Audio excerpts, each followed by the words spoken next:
Good morning. It's Friday, January 24th. The multi-front war in the Middle East is now 476 days old. I'm your host, Jonathan Schanzer. Welcome back to the FDD Morning Brief. Lots of news out of Gaza over the last 24 hours or so. Huge numbers of aid trucks are coming in.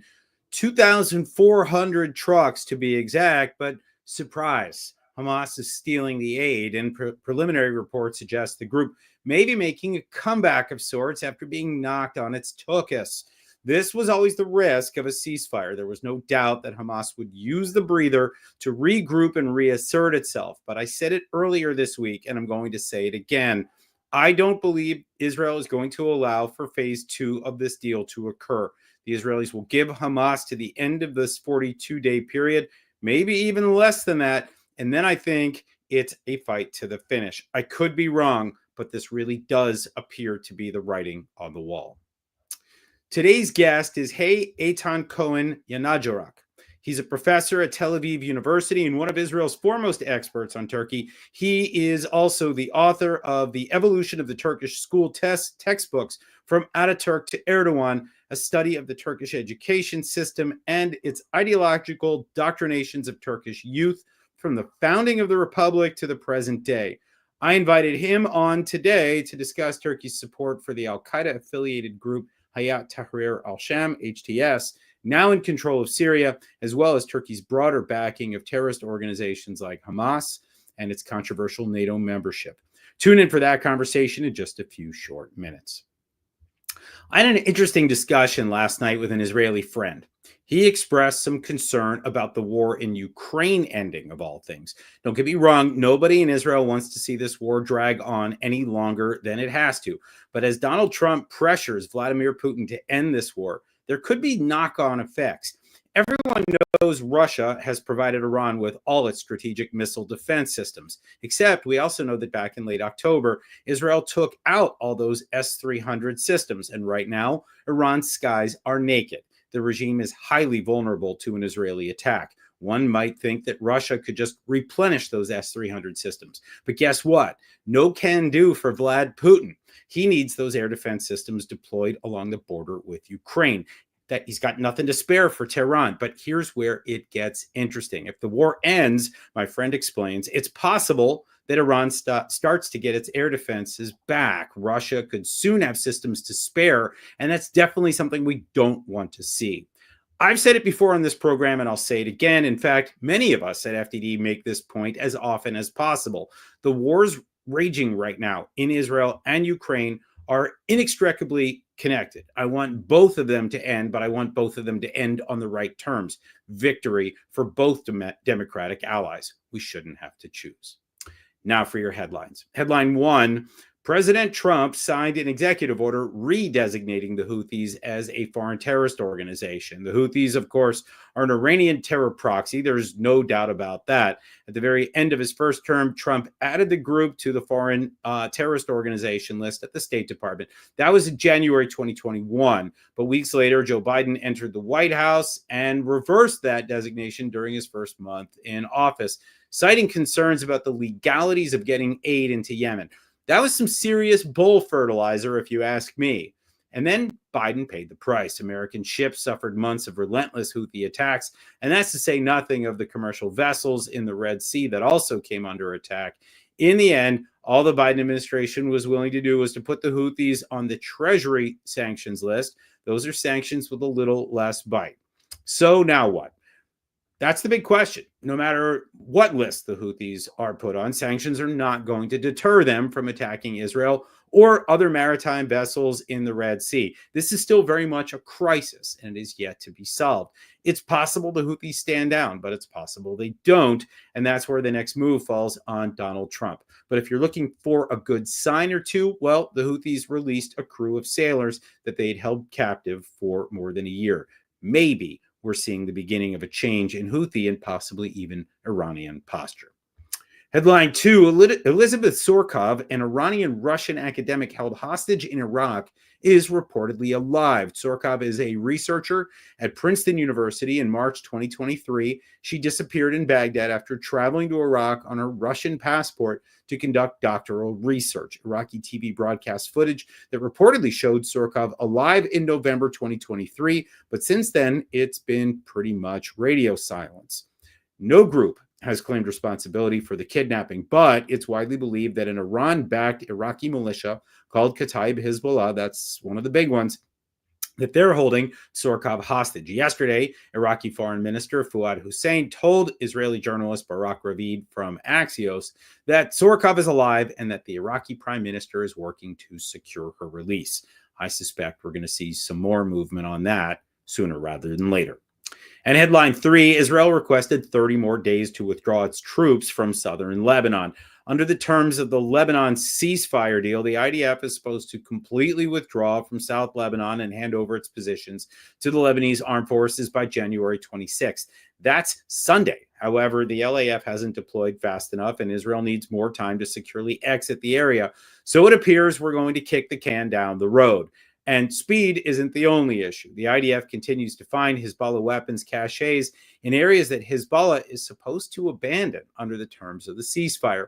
We're talking about anti-tank missiles, rocket launchers, machine guns, the works.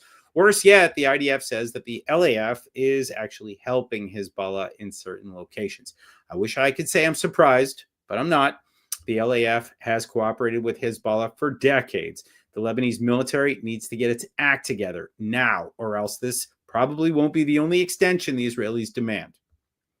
And now for that interview with Eytan Cohen Yanarocak. As I mentioned earlier, he is a professor at Tel Aviv University and a world-renowned Turkey expert. He's also the author of an excellent book which delves into Ankara's use of textbooks to indoctrinate children.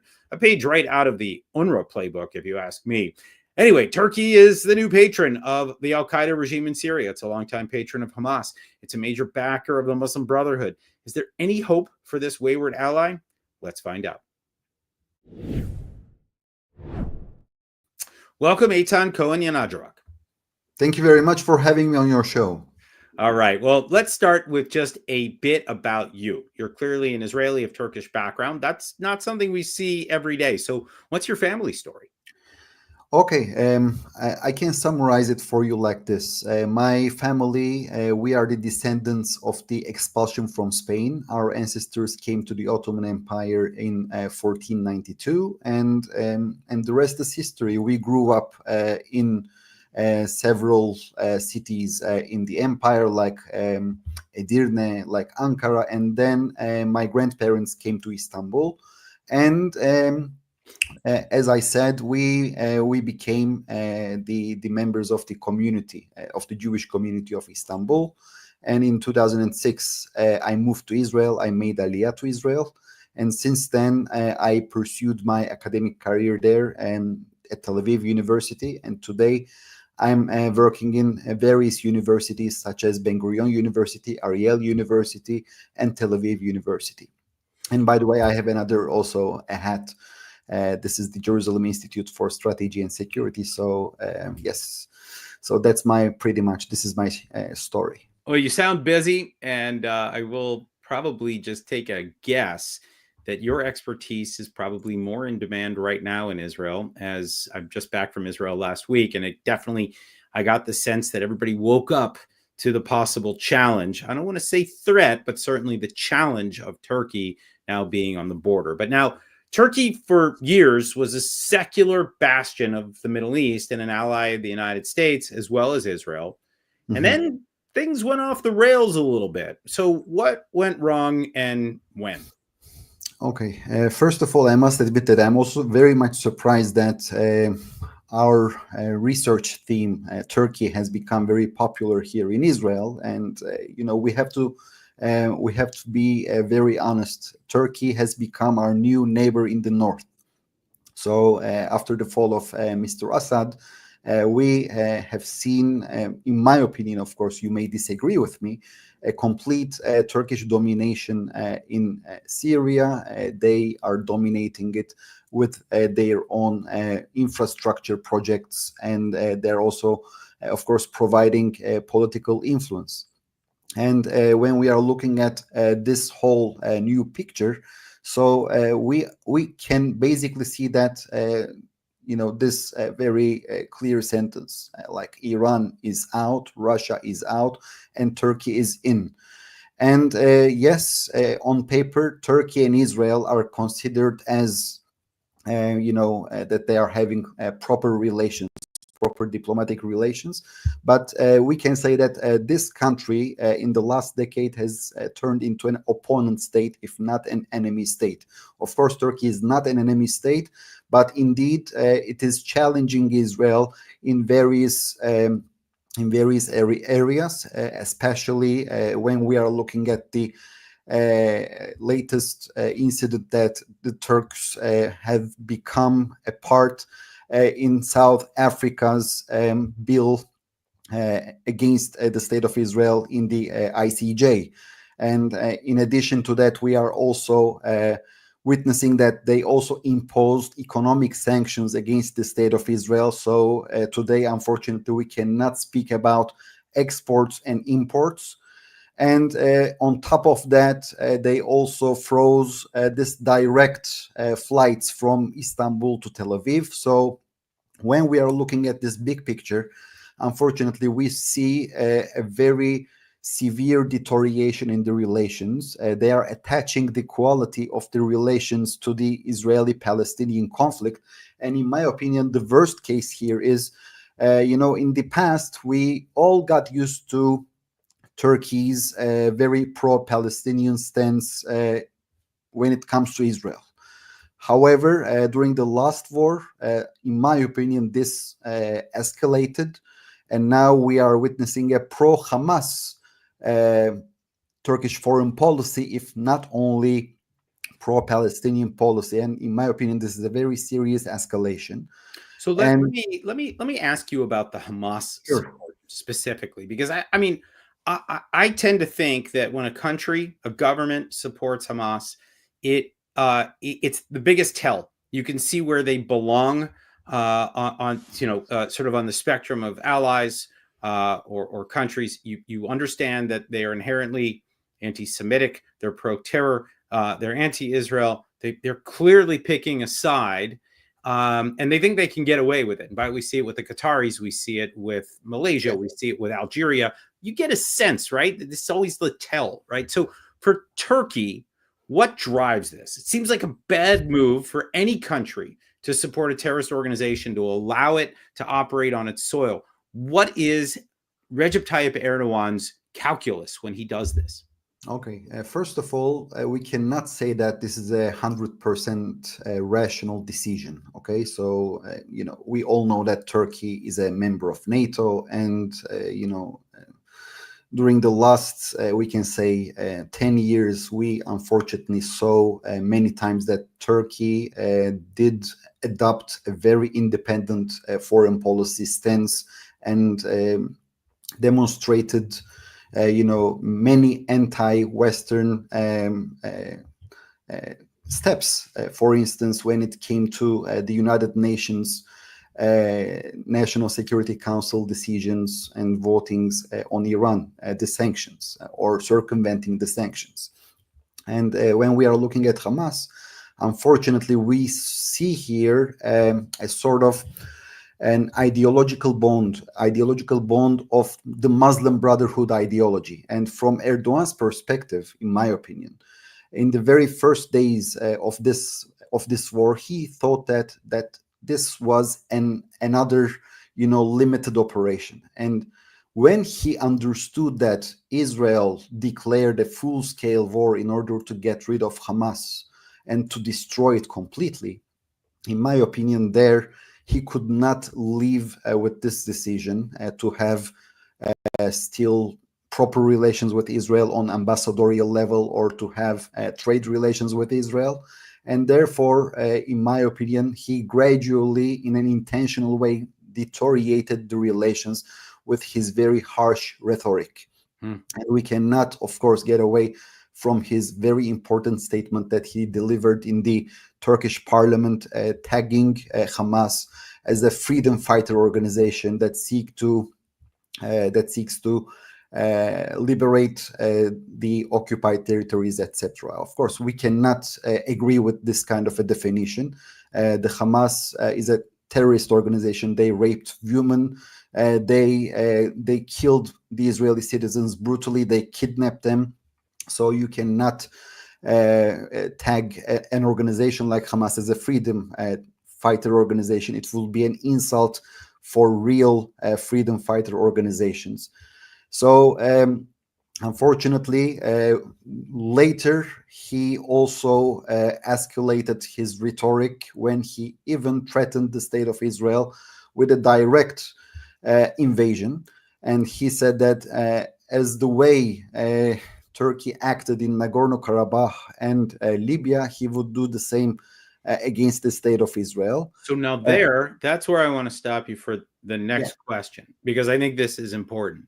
Now you have an al-Qaeda group sponsored by Turkey, literally on Israel's border. After Erdogan warns that he could engage in this kind of aggression against Israel, now he actually has a proxy group. I think we can call it that. HTS is a Turkish proxy at this point, formerly known as the Nusra Front, al-Qaeda affiliated organization, blood on its hands, and now they're literally on Israel's doorstep. So what is the plan here? We're hearing from HTS that they are not interested in a war with Israel. Turkey is now talking about the idea that if the ceasefire holds, then normalization with Israel can return. But this seems like he's got maybe another plan. He's at a fork in the road, if you will. He can either go the way of normalization with Israel and climb down from that tree, as we might say, or he could move forward with a very dangerous proxy that he has already enabled to conquer an entire country. Okay. So, in my opinion, of course, you may disagree. Initially, Hayat Tahrir al-Sham was not considered as an Turkish proxy in the very beginning, but later, in my opinion, after the fall of Assad, it definitely turned into Turkey's proxy. I only would like to remind you that the Idlib province was under Hayat al-Tahrir al-Sham's rule, and they were very much dependent on Turkey to have an oxygen from outside world. So Turkey already deepened this organization's dependency to itself. And in the aftermath of Assad's fall, definitely we all witnessed that this particular entity has turned into very much dependent to Ankara. And the reason is within only 3 days, Israeli defense forces eliminated all of the Syrian conventional army. The whole infrastructure of Syria, again, was very much damaged because of the war. Long story short, this Hayat al-Tahrir al-Sham, they lacked international legitimacy. So what happened? We first saw the Turkish intelligence director, Ibrahim Kalın, paid a visit to Damascus. In my opinion, he brought next to him a jacket and a tie and turned Mr. al-Julani into a civilized a figure instead of a jihadi. And then they began to market him, in the outside world, including the United States, and made him a so-called statesman. And in my opinion, before blaming other countries like Germany and other Arab countries that already engaged in direct diplomacy with the new Syrian regime, I think we should look at the Washington D.C. first and foremost. The Biden administration, they did remove this the bounty, the price upon Mr. al-Julani's head, and they paved the way for his international legitimacy. Later, we all witnessed the visit of the Turkish the Turkish foreign minister Hakan Fidan, and the rest is history. Then the Germans came, and then they began to pay visit to other countries, because at the end of the day, also the United States and also the Europeans, they want to get rid of this Syrian headache. And Yeah. the Syrian headache, we are all They think talking about Turkey's going to fix refugees. it, right? They think Turkey's going to fix it. Yeah, Which, by the yeah, way, was the definitely. same strategy. That was the same strategy that we saw during the Arab Spring, right? As Muslim Brotherhood movements began to threaten and even topple governments, it was Turkey and Qatar that President Barack Obama tried to rely on, and it failed. By the way, you mentioned Hakan Fidan. This is, of course, the man who was the head of the MIT, the head of the intelligence services, during the years that Turkey drew closest to Hamas, the years that Turkey supported Daesh and HTS, ISIS and HTS, to try to bring down the Assad regime. And of course, he was the man that was responsible for helping Iran smuggle $20 billion of cash and gold back to Iran. But let me ask you, I got a final question for you before we let you go. If you're to try to game out where things go from here, do you think Turkey plays a positive role in the containing of HTS? How do you think this plays out? I mean, I know, we have a hard enough time predicting the past, as we like to say, if you study history, right? I know you don't know what waits for us in the future, but if you were to bet, do you think this is a happy ending here with the containment of HTS, or do you think we are in for a bigger mess? Okay. I wish I could provide you a crystal clear answer for that, but I can only, make some assumptions. And, when I'm looking at this picture, at the first phase, I really believe that Turkey needs to, fix this problem with the PYD-YPG, the Syrian Kurds. They are very much busy with that. But later, once they will be free after this question, they would be very much concentrated in Syria's reconstruction. And Syria's reconstruction needs lots of investment. So if we want to attract investment, the money does not like wars, right? If the people would like to invest in a certain area, so that particular area should be in a, not a war zone, okay? It should not be considered as a war zone. So in the short run, I assume that the Turks would do everything possible to attract the Qatari and the European Union funds to be poured in Syria for the country's reconstruction. As a result, it would also pump hot money into the Turkish economy, and therefore, in the short run, I assume that we are not going to see any problems. However, unfortunately, I cannot say this for the long run, because we do not know what will happen in the near future or in the future, right? Maybe some other actors may try to penetrate into the region, and maybe there would be a new dynamic that we are still not aware of it. So I think we should be cautious. In the first step, that we can say that we can be delighted that Iran is out and instead Turkey is in, but still, given the very harsh rhetorics of the Turkish president against the state of Israel, and the continuation of the steady deterioration between Jerusalem and Ankara, I think we should be still cautious, and we cannot pretend that the things may not get worse. Let's all hope that the relationship between Ankara and Jerusalem will be improved, because at the end of the day, Israel does not need more enemies. We only need more friends. And let's hope that Mr. Trump will fulfill his promises, and his legacy will be remembered as the ultimate peacemaker, right? And let us also include in this equation the Israeli-Turkish normalization, but I'm very much pessimistic, I must admit. I'm not a naive person. So it's only, I only wanted to conclude this interview with a positive message. But if you'll ask me if you believe in what I said, I really want to believe, but I don't think that it's something doable as long as Erdogan and Netanyahu will remain in power. Okay, that's fair enough. I want to thank you, Eytan Cohen Yanarocak, for joining us today on the FDD. Thank you very much for having me. It is my pleasure. Thank you. It was terrific. Thank you. Thank you. Thank you. Very interesting. All right, here's what FDD has on tap for you today. My colleague Mark Montgomery recently testified before the House Committee on Homeland Security on the evolving nature of U.S. national security threats. Mark highlighted that while physical attacks by terrorist groups, for example, remain a concern, the most pressing vulnerability today stems from growing threats from cyber attacks and long-range missile strikes from China and Russia. I encourage you to check out the full recording and transcript of his testimony on FDD's website.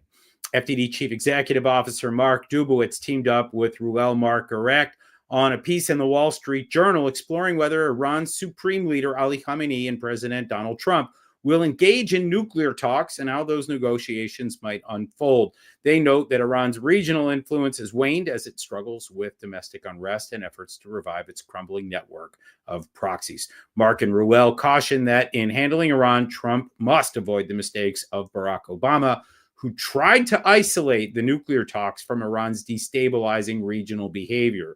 The former president lifted sanctions in ways that allowed Iran's malign activities to spread like a sexually transmitted disease at summer camp. Finally, FDD founder and president Cliff May has a new piece out in the Washington Times where he argues that the Israel-Hamas ceasefire agreement doesn't actually bring peace. I think that's clear. Cliff stresses that the importance of international community efforts to recognize the true perpetrators of death and destruction here. And of course, we're talking about Iran-backed terrorists. And full disclosure, here at FDD, we don't have an institutional position on the hostage deal, but Cliff is a skeptic. I suppose I am too, even if it warms my heart to see those hostages come home. That's going to be a wrap for today, folks. I encourage you to check out the expert analysis on our website, fdd.org. Do read our quick takes on X at FDD or watch the videos we post on Instagram and YouTube. And as always, please do consider making that tax-deductible donation at fdd.org/invest. Tune in Monday for another gripping episode. Until then, I'm Jonathan Schanzer, signing off for FDD.